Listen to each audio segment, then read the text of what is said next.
धनबाद तथा बोकारो जिले में भोजपुरी मगही भाषा को क्षेत्रीय भाषा के रूप में दर्जा देने को लेकर विरोध की आंच दिन प्रतिदिन तेज होती जा रही है। आज तोपचाची प्रखंड के मदेडी चौक में झारखंडी भाषा संघर्ष समिति के बैनर तले बेलमी गांव से पद यात्रा निकालते हुए मदेडी चौक पहुंचकर मुख्यमंत्री हेमंत सोरेन का पुतला दहन किया गया। इस दौरान युवाओं में राज्य सरकार के प्रति काफी आक्रोश देखने को मिला। युवाओं ने जमकर राज्य सरकार के विरोध में नारे लगाए। यहाँ पे भाषा आंदोलन पे यहाँ पे हम लोग ये कर रहे हैं। सबसे मेन मुद्दा यहाँ का ये है कि हमारे इस धनबाद और बोकारो में यहाँ पे क्यों दूसरा कहीं का भाषा यहाँ पे लाके दिया जा रहा है। हम लोग पढ़ने वाले स्टूडेंट हैं। हम लोग चाहते हैं कि बस हम लोग अपना भाषा को कायम रखें और दूसरे का भाषा यहाँ पे ना रहे। हम लोग अपना संस्कृति अपना भाषा बचपन से सीखते आ रहे हैं और यहाँ पे अगर कोई दूसरे बाहरी आदमी आकर के हम लोग का सब कुछ छीन ले तो हम लोग कैसे यहाँ पे कुछ कर सकते हैं। अगर हम लोग को बोल दिया जाए कि दूसरा कहीं का भाषा बोलो या दूसरा कहीं का भाषा अगर हम लोग को एग्जाम में बैठने को बोलेगा देने को बोलेगा तो हम लोग से नहीं हो पाएगा। बस इसलिए हम लोग चाहते हैं कि मेरा जो भाषा है हम दूसरे को कुछ नहीं मांग रहे, बस हम मेरा अपना भाषा को कायम रखना है और अपना भाषा पे ही बढ़ावा देना है। इसलिए हम लोग अपना भाषा जो हम लोग का खुद मातृभाषा है उसको ही चाहते हैं और यहाँ का सरकार से हम विनती करते हैं कि यहाँ से बाहरी भाषा को हटाया जाए। बस हम लोग का यही आंदोलन है। थैंक यू, धन्यवाद। आपका नाम? पूनम कुमारी।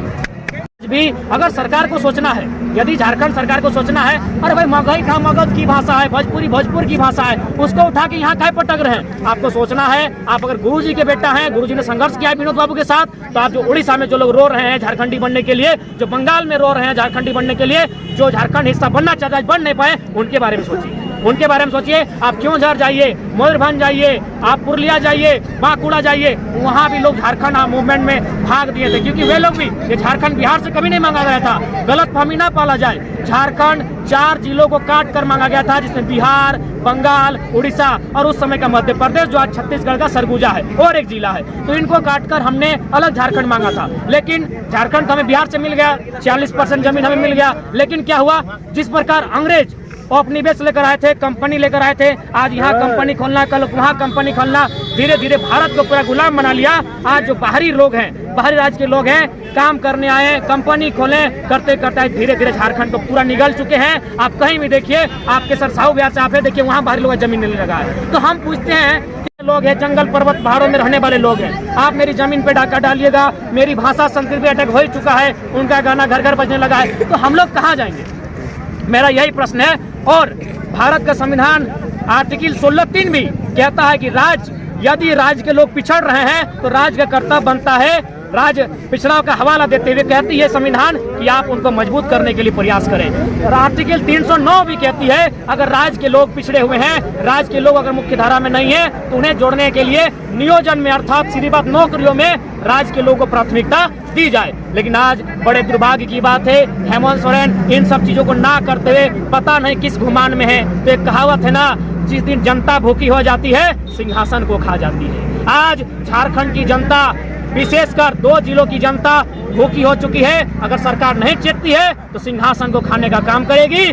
और आज यहाँ के साथ हम बुलंद करना चाहेंगे, हम नए झारखंड के निर्माण की ओर बढ़ेंगे। हमें किसी राज्य से कोई शिकायत नहीं है, न किसी भाषा भाषी के व्यक्ति से नफरत है, न किसी विश्व व्यक्ति से नफरत है। हम अपने राज्य में अपने अधिकार की बात कर रहे हैं क्योंकि ये जो राज्य बना था मेरे लिए बना था, सिर्फ और सिर्फ मेरे लिए बना था। शायद 27 नवंबर 2002 को हमारे जो माननीय सुप्रीम कोर्ट हाई कोर्ट का आदेश था कि आप 100% रिजर्वेशन पे बात नहीं कर सकते हैं। तो हमने कहाँ 100% में बात किया, हमने तो 85-15, हम तो 80-20 की बात करते हैं। 80% नौकरी खतियानधारियों के लिए सुनिश्चित की जाए, बाकी 20% जो लोग जहाँ से आके रहते हैं रहे, कोई मतलब नहीं है, उन 20% उनको दिया जाए और संविधान भी फॉलो हो जाएगा। आपका हाईकोर्ट का मामला जो आया था वो भी फॉलो हो जाएगा और झारखंड की जो अस्मिता है वो भी बची रहेगी। आप लोगों के आधार पर क्षेत्रीय भाषा की दर्जा किस आधार पर दिया जाए? देखिए, क्षेत्रीय भाषा का मतलब है, सीधा सा बात है, क्षेत्रीय भाषा यानी जो उस क्षेत्र में बोली जाती है और उस भाषा का कोई विशाल प्रभाव नहीं है। तो जैसे हमारा खोटा हो गया, कुड़माली हो गया, आपका और भी नागपुरी लैंग्वेज हो गया, पचपरगनिया हो गया, अन्य जो लैंग्वेज है जो क्षेत्र यहाँ बोली जाती है, ये लैंग्वेज बाहरी और राज्य में बोला नहीं जाता है। इसका मतलब ये क्षेत्र लैंग्वेज है। मगही की बात करें, भोजपुरी की बात करें, तो ये नेपाल में मंत्री लोग शपथ लिया है, तो ये क्षेत्र लैंग्वेज कैसे हो सकती है? तो सरकार को सोचना चाहिए। क्षेत्रीय लैंग्वेज यानी लोकल लोग जो अनपढ़ लोग भी बोल लेते हैं, हिंदी हमको सीखना पड़ता है, इंग्लिश हमको सीखना पड़ता है। यानी हम जन्म लेते ही माँ के कोरा में, माँ के गोद में जो लैंग्वेज को सीखते हैं उसको क्षेत्रीय लैंग्वेज कहा जाता है। और मगही और भोजपुरी जो लोग काम करने ही आए हैं, जो भले रहने लगे होंगे घर द्वार लेके, उनकी भाषा है। यहाँ के जो मूल निवासी है, जो सदियों से आदिम काल से इस भूमि में रहते हैं, उनकी भाषा ये नहीं है। तो हम लोग चाहते हैं कि भाषा भाषा में टक्कर ना हो, भाषा एक दिन भाषा से टकराएगी। देखिए सर, हम लोग यहाँ सभी लोग हैं, अलग अलग जाति के हैं, अलग अलग धर्म के हैं, लेकिन आप पहचान नहीं कर पा रहे कि हम किस धर्म के हैं, किस जाति के हैं।